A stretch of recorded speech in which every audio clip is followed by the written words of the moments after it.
नमस्कार दोस्तों, welcome back to our channel. तो स्वागत है एक बार फिर से आपका ज्ञान कोश यूट्यूब चैनल में आपके अपने। तो आज हम इतिहास के पन्ने खोलने आए हैं। हम बात करेंगे लोधी मकबरे की कि ये किसका मकबरा है और यहाँ पे आने की टाइमिंग क्या है, इसका क्या इतिहास रहा है। तो चलो देखते हैं दोस्तों आज मकबरा।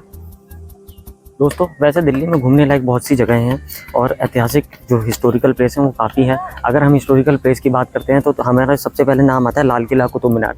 बट एक हम जो आज आए हैं वो आए हैं लोधी के मकबरे के पास। तो इसका जो निर्माण कराया था वो सिकंदर लोधी ने कराया था 1489 में अपने पिता के निधन के बाद। लोधी गार्डन यह दिल्ली के दक्षिणी इलाके में बना एक सुंदर गार्डन है जहां दिल्ली वासी सुकून की सांस लेते हैं। गार्डन के बीच में लोधी वंश के मकबरे हैं। यह गार्डन मूल रूप से गांव था जिसके आसपास 15वीं-16वीं शताब्दी के सैयद और लोधी वंश के स्मारक थे। अंग्रेजों ने 1936 में इस गांव को दोबारा बसाया था। इस गार्डन क्षेत्र का विस्तार लगभग 90 एकड़ में है। यह गार्डन के अलावा दिल्ली सल्तनत काल के कई प्राचीन स्मारक भी हैं। लोधी गार्डन में सैयद राजवंश के अंतिम शासक अलाउद्दीन आलम शाह द्वारा अपने पिता मोहम्मद शाह की कब्र यहाँ पर 1444 में बनवाई थी। गार्डन में स्थित एक महत्वपूर्ण मकबरा लोधी राजवंश से सिकंदर लोधी का भी है, जिसे 1517 में उनके बेटे इब्राहिम लोधी ने बनाया था। सैयद और लोधी के शासन के दौरान यहाँ कई अन्य संरचनाएं भी बनाई गई थी। समय के साथ इन कब्रों के आसपास के क्षेत्र में गांवों की विकासत हो गई थी। सन 1936 में जब ब्रिटिश सत्ता में आई थी तो इसका दोबारा से पूर्ण निर्माण कराया गया था और इसका नाम भी चेंज कराया गया था।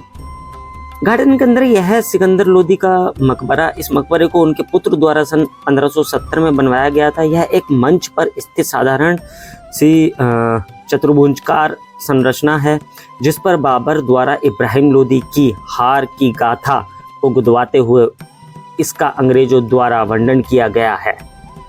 मोहम्मद शाह का मकबरा, यह मकबरा लोधी गार्डन में बनवाने जाने वाला ये सबसे पहला मकबरा था। सैयद वंश के तीसरे शासक मोहम्मद शाह थे जिनका शासन 1434 से 1444 तक रहा। इस मकबरे को इनके बेटे ने बनवाया था। तो दोस्तों चलो अब हम बात करते हैं सिकंदर लोधी के बारे में।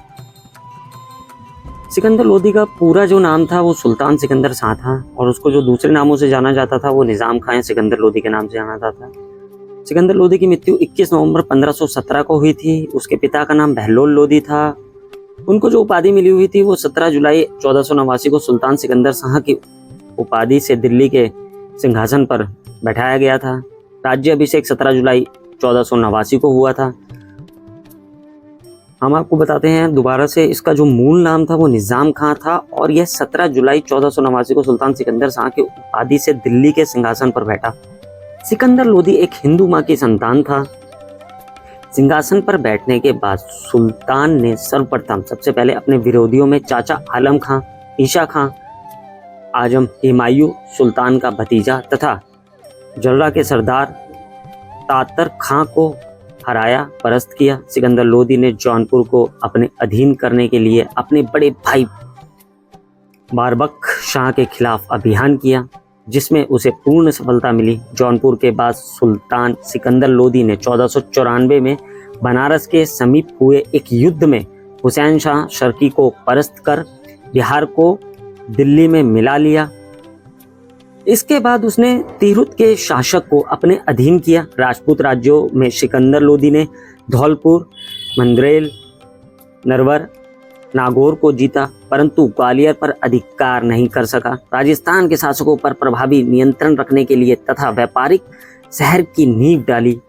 सिकंदर लोधी ने उन अफगान सरदारों को दबाने की कोशिश भी की जो जातियां स्वतंत्रता के आदी थे और सुल्तान को अपने बराबर समझते थे। सिकंदर ने जब सरदारों को अपने सामने खड़े होने का हुक्म दिया ताकि उनके ऊपर अपनी महत्व दिख सके। जब शाही फरमान भेजा जाता था तो सब सरदारों को शहर से बाहर आकर आदर के साथ उसका स्वागत करना पड़ता था। जिसके पास जगीरें थी उन्हें नियमित रूप से उनका लेखा देना होता था और हिसाब में गड़बड़ करने वाले और भ्रष्टाचारी जगीदारों को कड़ी सजाएं दी जाती थी। लेकिन सिकंदर लोधी को इन सरदारों को काबू में रखने में अधिक सफलता प्राप्त नहीं हुई। अपनी मृत्यु के समय बहलोल लोदी ने अपने पुत्र और रिश्तेदारों में राज्य बांट दिया था। यद्यपि सिकंदर एक बड़े संघर्ष के बाद उसे फिर से इकट्ठा करने में सफल हुआ था, लेकिन सुल्तान के पुत्रों में राज्य के बंटवारे का विचार अफगानों के दिमाग में बना रहता था। सिकंदर लोदी के जीवन के अंतिम समय में सुल्तान सिकंदर शाह के गले में बीमारी होने से 21 नवंबर 1517 को उनकी मृत्यु हो गई थी। आधुनिक इतिहासकार सिकंदर लोदी को लोदी वंश का सबसे सफल शासक मानते थे, क्योंकि उन्होंने काफी लड़ाइयां जीती थी और काफी सारे कार्य किए थे। सिकंदर लोदी कहता था कि यदि मैं अपने एक गुलाम को भी पालकी में बैठा दूं तो मेरे आदेश पर मेरे सभी सरदार उसे अपने कंधों पर उठाकर ले जाएंगे। सिकंदर लोदी प्रथम सुल्तान था जिसने आगरा को अपनी राजधानी बनाया था। न्याय के लिए मियाँ भुआ को नियुक्त किया। सुल्तान शहनाई सुनने का शौकीन था। दोस्तों, अगर आपको हमारी वीडियो पे ये जानकारी अच्छी लगी हो तो वीडियो को लाइक, चैनल को सब्सक्राइब और शेयर करना ना भूलें। तो मिलते हैं अगली वीडियो में। बने रहें ज्ञानकोश चैनल के साथ।